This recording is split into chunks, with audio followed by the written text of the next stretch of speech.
We don't care if you do, if you don't, but it's just nice to know. A little bit of kind of Cain and Abel or Scar Mufasa. Hi guys, it's Nick Hamilton and you're watching Is It Fast? Welcome to Is It Fast Live, the weekly show that brings you everything that you need to know about things that move ever so slightly quicker than you do in your little shoes as you go through your everyday life. So set your phones to silent, your earphones to loud, and your brain to yay mode as we bring you everything that's been going on in the world of Is It Fast. But of course, I don't do this on my own. I'm accompanied by Other Stew. How are you, Other Stew? I'm not too bad, thanks, Stu. Had a great weekend enjoying motorsport, which obviously we will be covering. But it's all good. It's nice and sunny outside, and we're just working away, and we're enjoying Is It Fast. I know the question on everybody's lips is, well, what has been going on in the last week, and what can we expect to hear, see, experience, possibly even taste and smell from Is It Fast today? Well, brace yourself, because we bring you all the biggest news from Le Mans, which happened over the weekend. We bring you an eco-friendly super yacht. Something ever so slightly different there.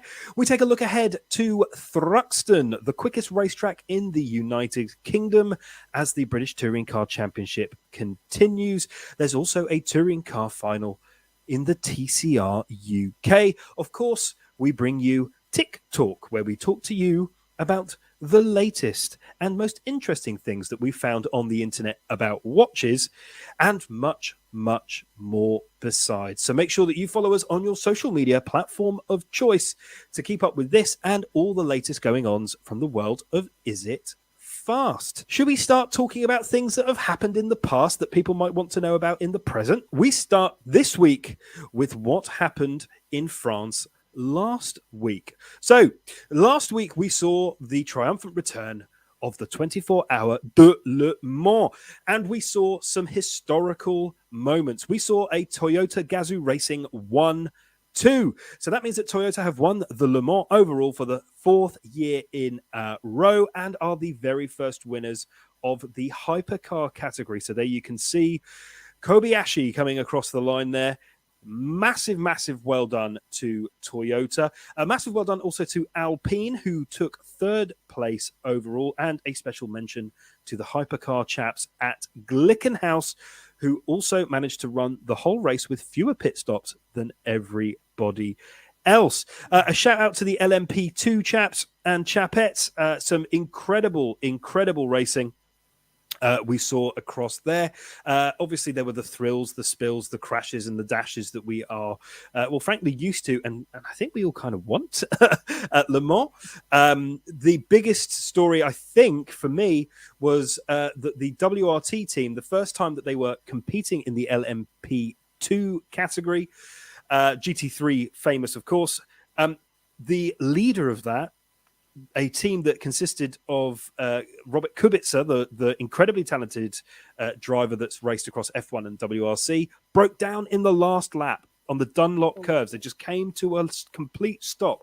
Heartbreaking moment for WRT, but that did mean that we had WRT, the number 31 car, so the second car in that team. They came across in first. We saw a certain Jota Motorsport coming in second. And just for us here at Is It Fast, we're based in Kent, and Jota also are based in Kent. So away the lads, or whatever we say down here. So well done to Jota, bringing in a very deserved second place. And then Panis Racing finishing the trio in LMP2. But it was it was just a great weekend of racing. Did you catch any? You can catch some bits of the Le Mans and catch none of it at all. So I think you're absolutely right. Yes, I was able to watch a little bit of it as well. Fantastic. Hats off to the Toyota guys. Looking at the timesheets as well, those two cars generally seem to be kind of top of the list throughout the whole thing, pretty much. I understand that the race leader or outright leader changed 11 times, but it was mostly between the number 7 and number 8 car. Yeah, I think that the Alpine that came third managed to lead for about one lap. Yeah. So well deserved from the Toyota guys. They've had a little bit of misfortune in the past, kind of being close with podiums, third in 2020, a couple of kind of bad twists of fate for them, but well deserved victory. Excellent for them as well. And I think it's great for the Le Mans brand as well. So yeah, it's one that we've definitely missed. 50,000 supporters in the stands watching it. It's a big one that we've all missed. It is a grueling race. It is really exciting, but we've had 15 retirements throughout the race for it as well. But all 5 hypercars that competed all managed to reach the finish line. Yeah, it is the future hyper. There you go. It absolutely is. We had confirmation this week that Cadillac are going to be entering the hypercar category for next year. We've also had confirmation of the dates. So obviously we are in August, but Le Mans traditionally is not in August. It is back to its June billing next year. So the 22nd of June, I believe, or the 21st, 22nd, 23rd, one of those things. But obviously it's a week-long thing with qualifying and everything. But yeah, it's very, very exciting. There was lots of rumors abound of the manufacturers that will be coming back over the next few years. So we're talking about Lamborghini, Ferrari, Chevrolet into the hypercar category. Cadillac is obviously confirmed in the hypercar category as well. Peugeot, Nissan. There's all these huge, huge manufacturers and more coming back. So the future's bright. The future's Le Mans. I think it's fair to say. So there we go. Tell us in the comments, how much of the Le Mans 24 hours did you actually end up watching? Were you sad like me and watched a good 17 to 18 hours of it? Or were you slightly more mindful? 17 to 18 minutes. Yeah. I mean, you can just watch the highlights, but it's not the same. There's nothing like watching Le Mans at 3 a.m. It's incredible, if I must say so myself. But tell us at home what you thought of this year's 24 Heures de Le Mans. Je croyais que c'était incroyable. So there you go. Hi, I'm Daniel Rowbottom, racing the British Touring Car Championship with Team Dynamics, and you're watching Is It Fast? Thank you, Daniel. He looks like a chap with extraordinarily good taste, which brings us beautifully on to our second subject of today's show. Everybody loves something that floats on water, depending what it is and what you're into. But we are showing you today this. This is the Artifact. What a name. This is the eco-friendly super yacht. It boasts a series of technologically highly innovative characteristics. Yes, that has been lifted directly from the sales brochure. The hybrid propulsion system not only dramatically reduces emissions, but also helps her to operate silently for hours purely on battery. So if you're a James Bond villain, this might be the super yacht for you. She features solar panels, large battery storage system, diesel electric pods, not entirely sure what they are, wastewater recycling, so your guests can enjoy their own particular brand of water, dynamic positioning system, presumably that's something about where the boat goes. So it's pretty big. It's the largest volume 80-meter super yacht in the world, 2,990 gross tons of displacement. So boats are measured on how much water they move, which I learnt this week. So every day's a school day. And it's 60 tons in terms of what it weighs outside of the water. And again, lifted directly from the sales brochure, an unrivaled super yacht for a unique owner and the work of a shipyard that boasts 115-year experience in building sea-going vessels. I also believe it's Norwegian. I don't know if that makes any difference to anybody. So the Artifact, what do we think of this gigantic boat? Well, first of all, I'm absolutely amazed that you're on the mailing list to get the brochure for this thing. You obviously move in far better circles than myself. I don't like to brag. It's a humble brag. Yeah, nothing screams environmentally friendly like the word super yacht. But this thing does look absolutely gorgeous, doesn't it? I'm loving the large glass windows as well for it. Solar panels for battery storage, because let's be honest, if you're not chasing the sun, what's the point in having one of these type of things? It does look like a bit of a plastic drying rack for your dishes. But I think if you can afford this, you're probably not thinking about doing the dishes very often. Yeah. Any idea of price, dare we ask? No. Now, I don't have a history in super yachts, but I do know people who do. And the types of individuals that purchase such a thing, first of all, normally have enough money that they don't need to ask the price. And secondly, it's rather uncouth if you ask for these things. It's probably in the region of $1 million a ton. Probably. Wow. So you're looking at $60 million plus. Ballpark. Ballpark. That's based on kind of what other manufacturers charge for similar kind of tonnage and all the rest of it. But again, not my field of expertise. So tell us in the comments, first of all, what do you think of the Artifact, this gigantic but eco-friendly super yacht? And also tell us in the comments, how much do you reckon it's going to cost? How much do you think this gigantic super yacht will cost? And do you like it? Will you holiday on it? I mean, where do we think that is? Greece? Probably. Looks bloody lovely. I do like the idea of kind of judging things how you displace water. That sounds like a good deal for Saturday night for me. Let's be fair, but yeah, this is absolutely beautiful. Yeah, answers on a postcard how much this absolutely stunning yacht will cost you.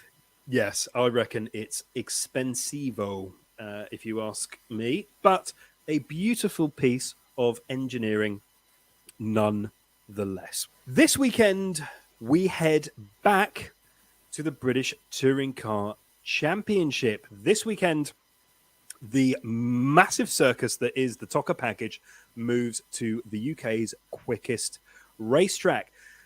The BTCC arrived at Thruxton for the opening round of this season, but as they head back there, we are starting to see the lay of the land. So we know at this moment in time that Ash Sutton goes there leading the way. We also go knowing that Tom Ingram is currently sitting second, but also, and possibly for me anyway, somewhat surprisingly, Colin Turkington, after having a rather strong weekend in the north of this fair set of islands, is now sitting in third. So, how do we think Thruxton is going to play out now that we're getting to the sharp end of the season? Not a lot left to, not a huge number of weekends left, but anybody's game. Anybody's game.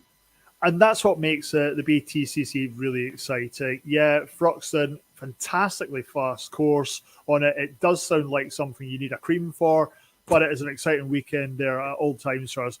Back where we started in May, it really seems to have flown by this season. And that's probably a big testimony to how exciting it's really been. Only 4 races to go once this weekend's done. We are business end of the season.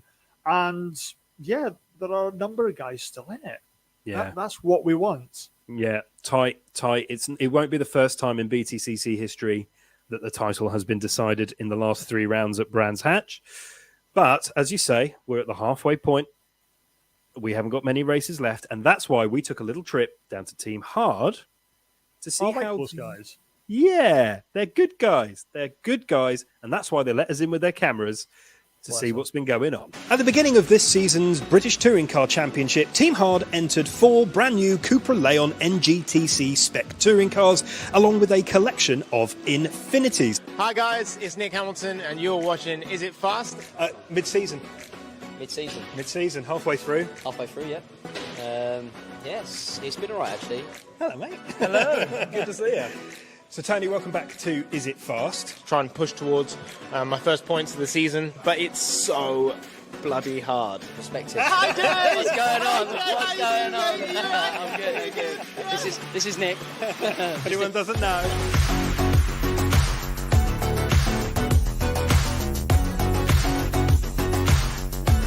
What are your hopes and dreams and fears as we move into that second half of the season? Why are you here anyway? Like, go home.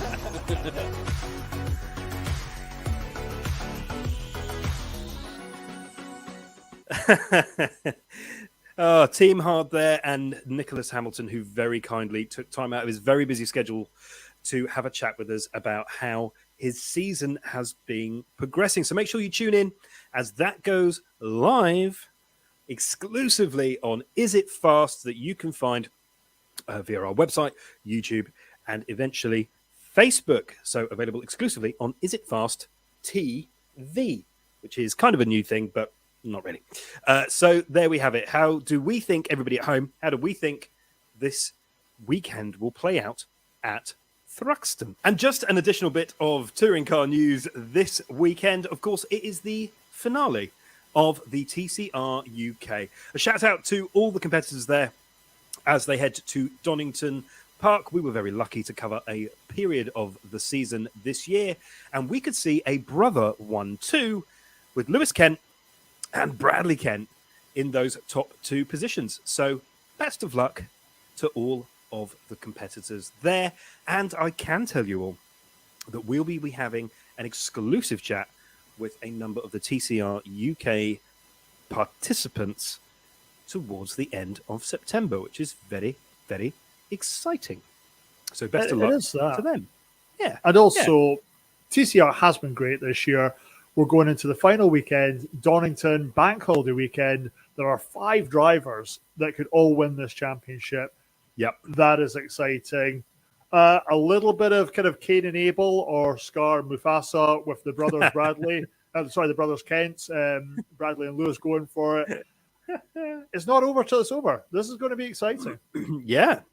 Yeah, it must be odd for them racing against each other as brothers, but we know them personally, and they're lovely boys. So only winners. Only winners.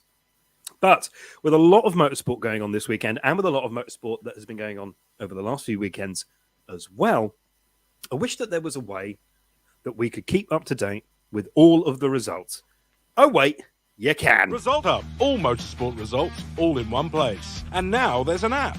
Take results with you on the go as we bring you the latest standings from championships around the world. And there's more. Use the app to see who is racing and where with our handy calendar feature. Download the app now. Results Hub. All motorsport results, all in one place. That's right. All motorsport results, all in one place, thanks to Results Hub. So go to your app store and download Results Hub today, please. That would be wonderful. You won't regret it. I promise you that. What time is it, Stu? It's time for TikTok. It is I'm time. not wearing a watch again. Well, you know.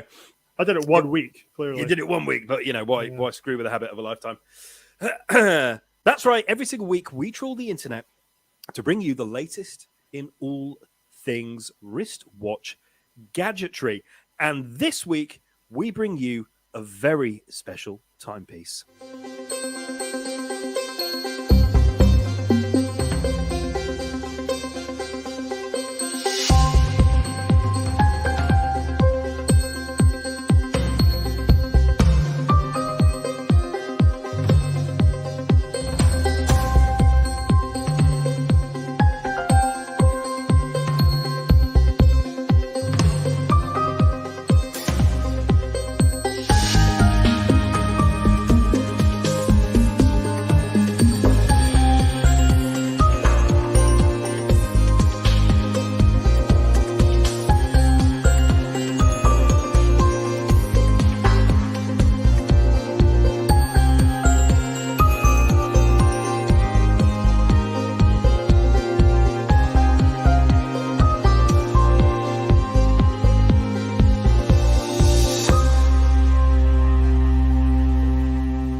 That's nice.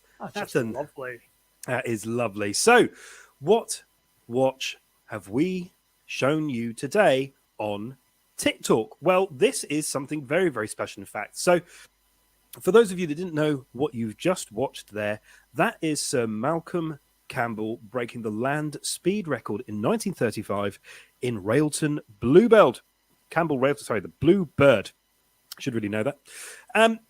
He reached 301 miles an hour, something that is still today an extraordinary amount of speed. So even more so in 1935. And this is a watch commemorating that. So from Marlowe Watches, this is the 301 Bonneville, named after both 301 miles an hour, but also the Bonneville salt flats where that particular land speed record, and many land speed records to this day, are still being broken and challenged. As you might expect, this is a limited edition piece with just 301, because that, again, was the mile PH that Sir Malcolm Campbell managed to attain in the Bluebird. Now, you might think that a watch like this would break the bank, and I'm very happy to confirm that it actually won't. Available for just £329. Both of us, both Stu and other Stu, here, we're very tempted, still very tempted, to pick a couple up. But we thought, it might be a bit rude. Might be a bit rude, seeing as there is only 301 of these available. But what do we think of this? What an incredible thing, and an incredible record to put into watch form, right? It's just something worth commemorating, celebrating. As you said, 1935, going over 300 miles an hour. Yeah. And what a nice, simplistic timepiece. Obviously, directly inspired by the Bluebird's main speedometer. The yellow part of it showing the 280 to well past the 300, where Sir Malcolm Campbell was obviously aiming. So many watch manufacturers out there try to do far too much.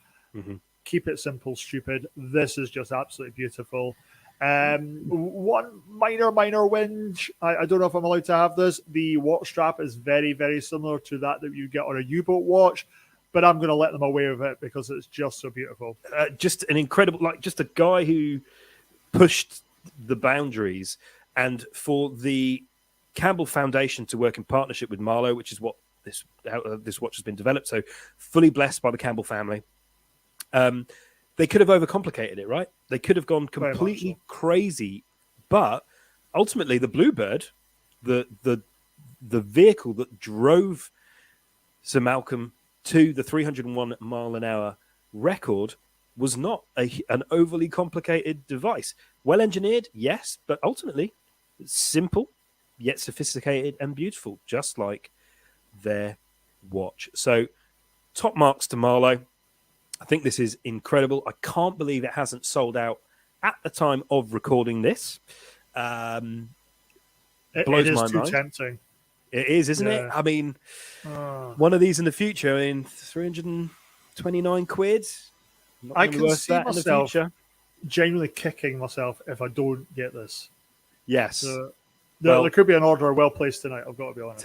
Take it from me. I missed a place on another watch very recently, and I was gutted. So if you're watching this at home and you like the look of this and you've got 330 quid to spare, or you can pay over 3 installments via Klarna, I'm led to believe, based on the information on their website, then go ahead, get yourself to Marlowe Watches and order one of these, because I think they've done a stunning job and it's a beautifully understated piece to wear around about your life. Tick talk, talk ticked. That's a new one. If I like that one. It's a nice sign off. Yeah, It's a sign off. It's a sign off. From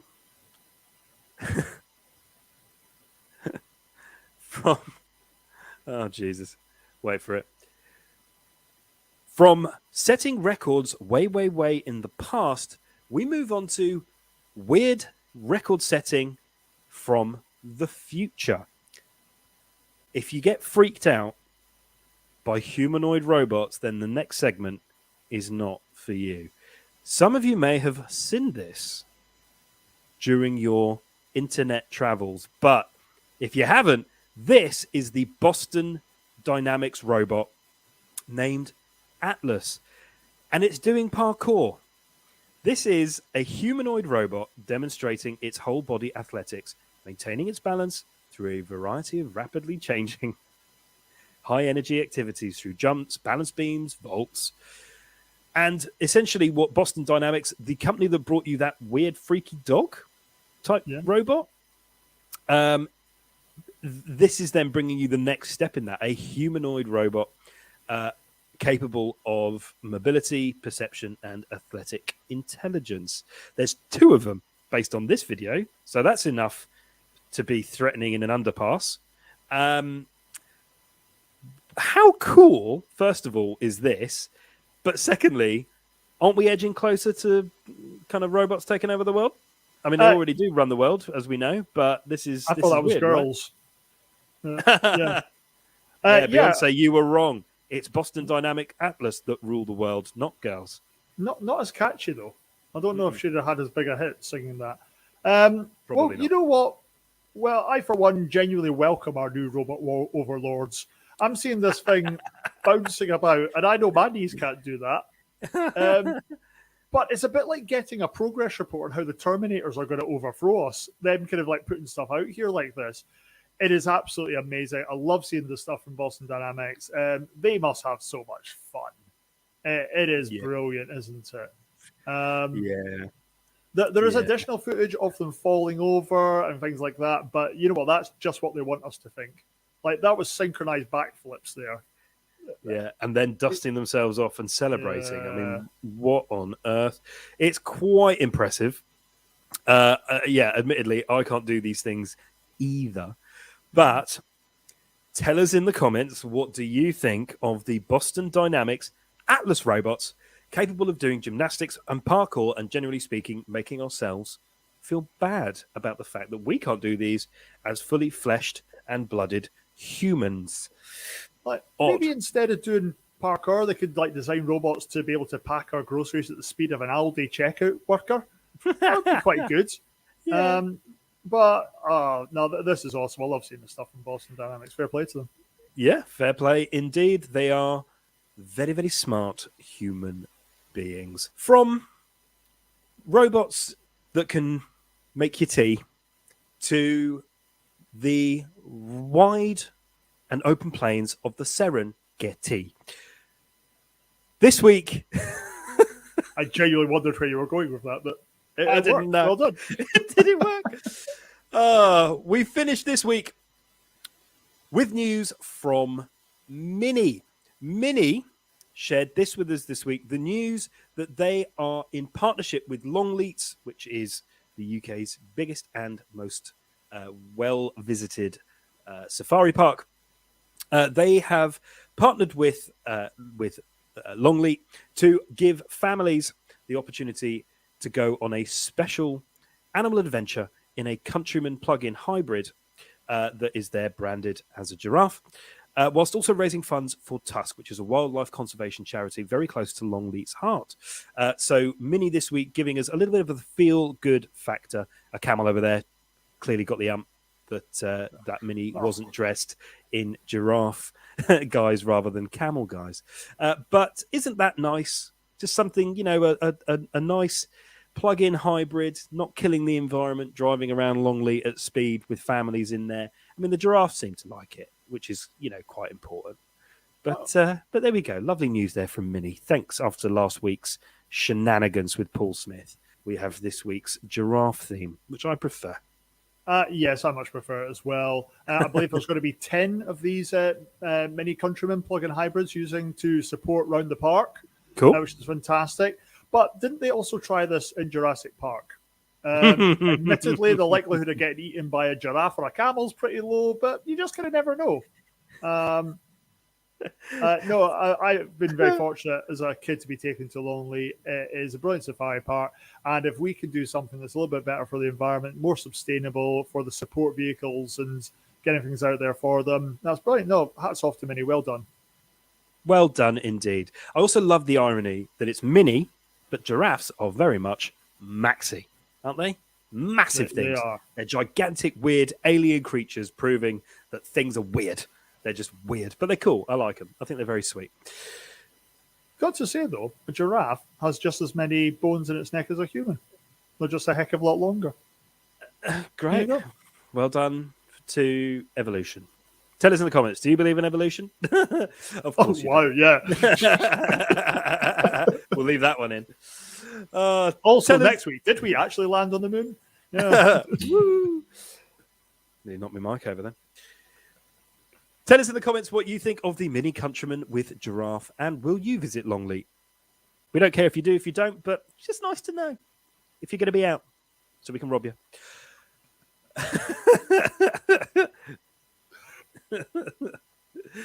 God.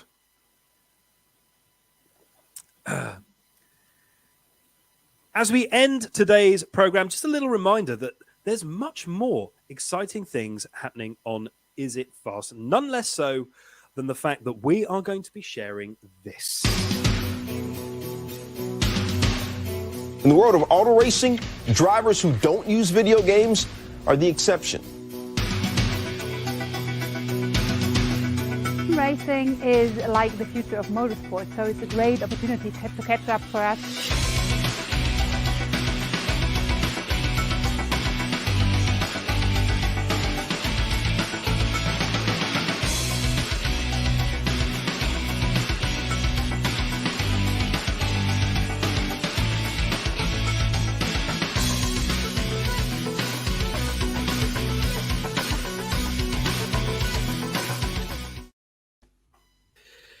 There we have it. This coming fall, because we're going all American, the Blue Streak Esports Sim Racing Championship will be coming live to Is It Fast with an incredible lineup of extraordinarily talented drivers. You can enjoy some of the best racing the internet has to offer, taking you all over the cyber world at some of the world's best known and exciting racetracks. And if you are bored of listening to me on our weekly podcasts and in front of camera as we tackle some of the biggest issues in the world of motorsport, then the Blue Streak Esports is probably not for you, as I can confirm that I will be doing some of the talking. So unlucky and gutted if you don't like my voice, because you're going to hear just a tiny little bit more of it as these racers take to their cyber tracks. So I can confirm that probably today. So there we go. No, this is absolutely brilliant. Once again, I'm just absolutely astounded at the quality of the footage that we are seeing. Can't wait to see it live. There's a reason why so many top quality drivers use these type of rigs to sharpen and hone their skills. This is going to be massively competitive, and you commentating, buddy, is just the cherry on the cake. I know. It wasn't part of the plan, but I've been very thankfully brought on board, and I massively appreciate it. So it'll be fun. It'll be fun to see these drivers do what they're going to do at a number of yet still top secret racetracks. But I can tell you, I know what they are. They're incredible. It's going to be wicked. Not to mention all of the programming, all of the videos, chit chat, and behind the scenes that we're going to bring you around the championship as well. There's lots and lots to bring you. Interviews with the drivers that are taking part, and some behind the scenes of the type of equipment that you need in order to do this. So very, very excited to bring that to you. Remember to set your alarm clocks for the 7th of September, with the first race going live at 8 p.m. on that very day. But thank you very, very much, as always, for tuning in to Is It Fast Live, one of the many podcasts that bring you the latest in news. But this news, as you know, is very special because it's delivered in the Is It Fast way. So make sure that you follow us on your social media platform of choice to catch up and keep up with all the latest goings on from the world of things that go fast, whether that be on land, on sea, or possibly sometimes in the air. But thank you for joining us on this fair eve, and thank you to Other Stew for keeping me right royally in check for another show.